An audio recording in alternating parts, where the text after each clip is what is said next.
আমরা যুদ্ধের ফিল্ডে ঢোকার জন্য সর্বোচ্চ যে গাড়িটা ইউজ করি এটা হচ্ছে এইটা।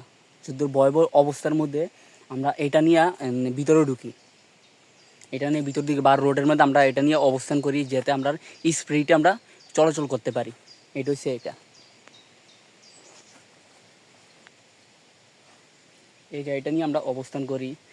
সর্বোচ্চ লোক ইউজ করতে পারি না, যখন ভয়াবহ অবস্থা থাকে তখন 2জন বা 3জন ইউজ করা হয় এটার মধ্যে।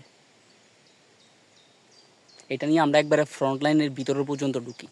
আর আমাদের কারগুলো আছে, কারগুলো যেটা আমরা বেশিক্ষণ ইউজ করতে পারি না, কারণ ড্রোনে ওই ফোকাসটা পড়ে কারগুলোতে।